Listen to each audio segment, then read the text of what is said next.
There is a substance building inside your arteries right now.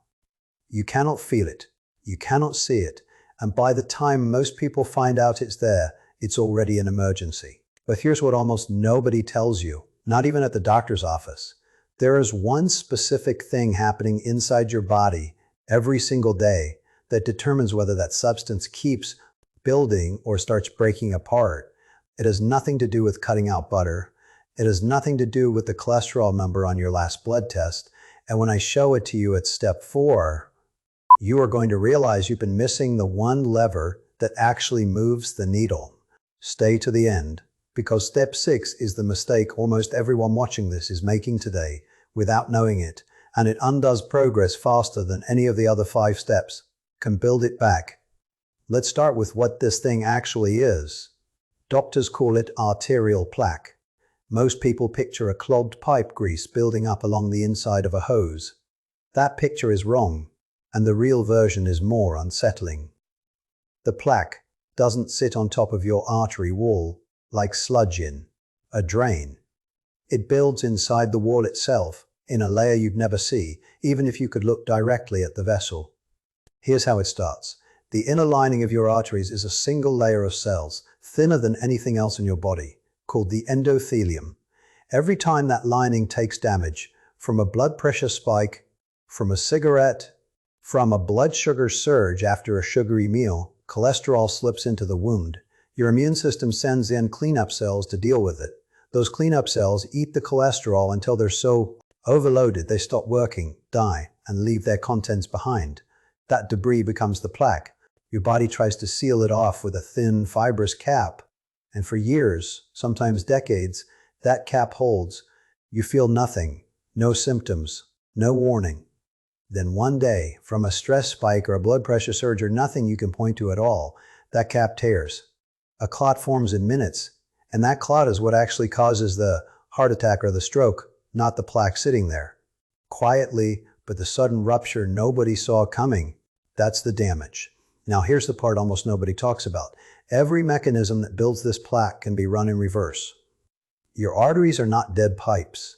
They are living tissue responding in real time to what you do today. And there are 6 specific research-backed inputs that push that biology in the other direction. Some of them will surprise you. One of them, step 4, works at a level inside the artery wall that no medication fully reaches. Let's start with the one that changes every other step's effectiveness. Step 1 comes down to a single question. What is dominating your plate? Most days, over months and years. The largest trial ever run on this question followed more than 7,000 people at high cardiovascular risk across Spain for nearly 5 years. The people eating a Mediterranean-style diet had roughly 30% fewer heart attacks and prior strokes than the control group, a number so clear that the trial's own safety monitors stopped it early because continuing to withhold the diet from the control group was no longer considered ethical. That trial was later re-examined and republished after researchers found a randomization error affecting part of the group. And when the corrected numbers came back, the 30% reduction held. The finding survived its own audit. Separately, a study published in The Lancet did something that shouldn't have been possible under old thinking. It put people with existing coronary artery disease on an intensive plant-based diet and lifestyle program. Then imaged their arteries again. The plaque had measurably regressed, not stopped growing, shrunk. That single finding rewired how cardiologists talk about diet, because it proved this isn't just about prevention. The body can dismantle what it already built. So what does the plate actually look like? Vegetables and fruit at the center of every meal, not the side. Legumes, several times a week, lentils, chickpeas, black beans, because the soluble fiber inside them binds to cholesterol in your gut and removes it before it ever reaches your bloodstream. Fatty fish twice a week, whole grains instead of refined ones. Olive oil as your default fat, used generously, not sparingly. And one food deserves its own mention. Walnuts. A small daily handful has been linked across a wide body of research to better cholesterol numbers, lower inflammation, and improved function of the exact arterial lining we just talked about. That's not a supplement claim. That's a food sitting in most kitchens already. What you pull back on matters just as much. Ultra-processed food, refined sugar, trans fats, excess red and processed meat. These are the direct fuel for the exact chain reaction that builds plaque and makes it unstable. You don't need to flip your entire diet overnight. Swap one refined carb for a whole grain. Cook with olive oil instead of the bottle you're currently using. Add one more vegetable to today's dinner. Every one of those shows up in the data, and they stack. Here's what most people get wrong about step 2, and it's not what you'd expect. Step 2 is movement, but not the way most people think about it. This isn't about burning calories. It's about a specific mechanical event that happens inside your arteries the moment your heart rate rises. When you move, brisk walking, cycling, swimming, even dancing in your kitchen, blood moves faster through your vessels. That speed creates friction against the inner wall, called shear stress. And shear stress is one of the strongest known triggers for your arteries to produce nitric oxide, the exact molecule at the center of step 4, the one I told you would change everything. Movement is quite literally training your arteries to make more of the thing that protects them. But that's only one of 4 things happening at once. Moving consistently lowers C-reactive protein, the blood marker of inflammation most closely tied to heart attack risk. It raises HDL, the cholesterol that actively scavenges the bad kind off your artery walls and hauls it back to the liver. And it sharply improves how your body handles blood sugar, which means fewer of the spikes that damage the arterial lining. And in the first place, a number backed by research, about 22 minutes a day, 5 sessions a week of 30 minutes each, at a pace where you could hold a conversation but wouldn't want to sing. That's it. That's the dose. If you're managing existing heart disease, talk to your physician before pushing intensity, but the target itself is remarkably modest for what it returns. One more thing almost nobody mentions. Sitting for long, unbroken stretches quietly raises cardiovascular risk, even in people who exercise regularly. The fix isn't complicated. Stand and move for 2 or 3 minutes every 45 minutes. A walk after dinner, stairs instead of the elevator when you have the choice. Small, and it compounds. Step 3 is where most heart health advice quietly runs out of things to say, because it's obsessed with what to remove and almost silent on what your arteries actually need to rebuild. Omega-3 fatty acids sit at the top of this list. And here's the nuance most people never hear. Not all omega-3s are equal, and not all of them are backed by the same evidence. A landmark trial testing a high, concentrated dose of purified EPA-1 specific type of omega-3 found a 25% drop in major cardiovascular events over 5 years in a high-risk group. That's a real striking number. But when a different trial tested a lower dose, mixed omega-3 formulation against at-risk patients, it found no benefit at all and was stopped early because the results simply weren't moving. The takeaway isn't take fish oil. It's that dose and form matter enormously, which is exactly why this is worth a real conversation with your doctor rather than a guess at the pharmacy. Eating fatty fish twice a week remains the best supported starting point for almost everyone. Magnesium is the mineral quietly missing from most people's diet without them knowing it. It helps keep artery walls flexible, helps regulate blood pressure, and feeds directly into your body's nitric oxide production. That theme again. Dark leafy greens, pumpkin seeds, black beans and almonds are the richest sources, and deficiency is far more common in adults over 50 than most realize. Plant sterols close a step out. Their structure is similar enough to cholesterol that they compete with it for absorption in your gut, meaning less of it ever makes it into your bloodstream in the first place.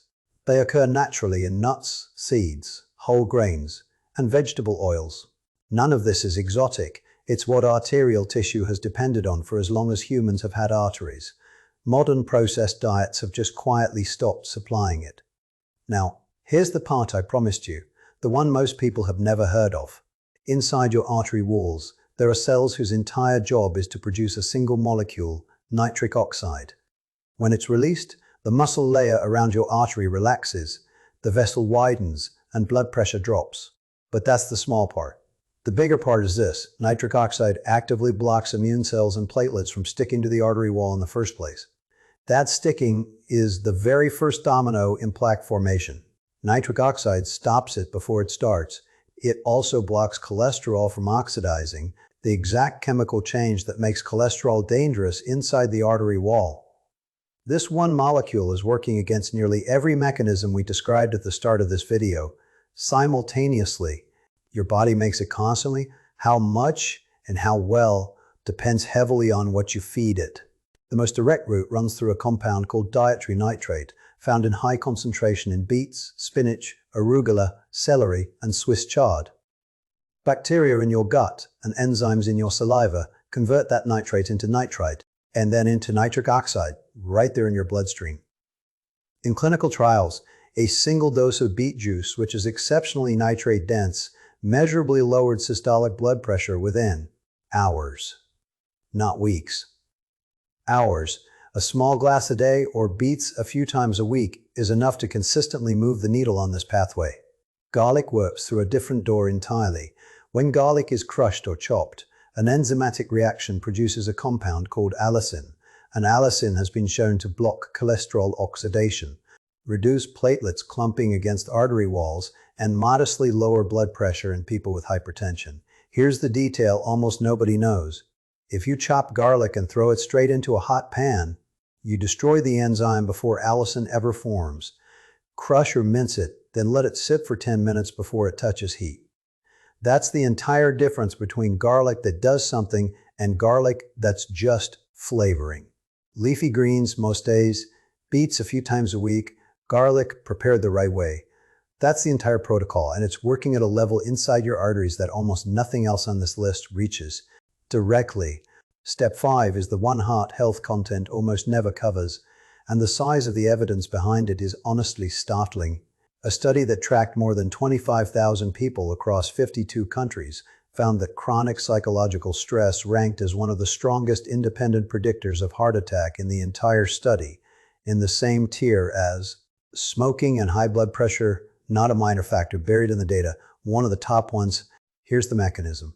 Chronic stress keeps cortisol elevated, and elevated cortisol raises inflammation, raises blood pressure, raises blood sugar, and drives fat storage specifically around your organs. Fat, that itself pumps out inflammatory signals into your bloodstream.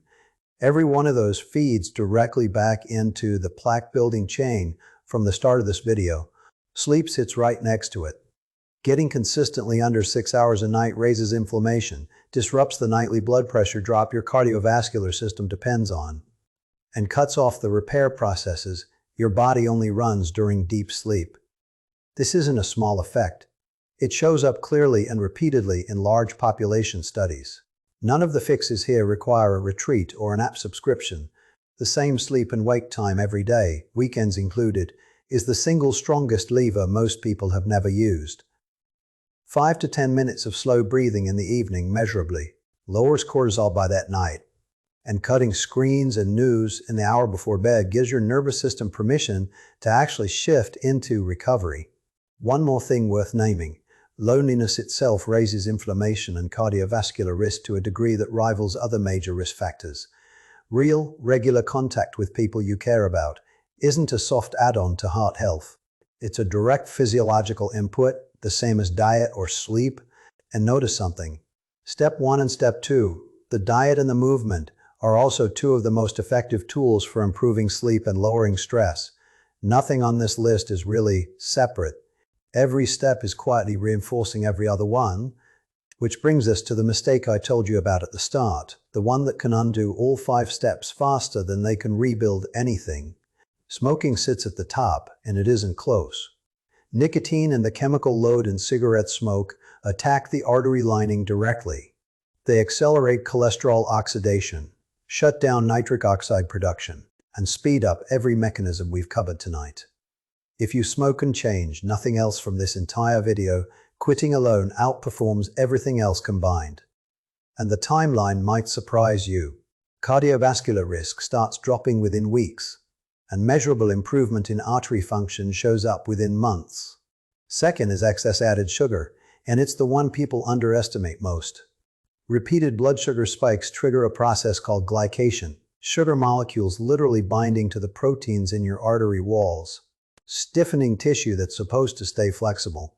This has almost nothing to do with weight It's a structural attack on the vessel itself. Third, and almost never mentioned, chronic dehydration thickens your blood, which raises the mechanical pressure on artery walls and makes platelets more likely to clump. It's the easiest of all 6 steps and the first thing that quietly slips from most people's day.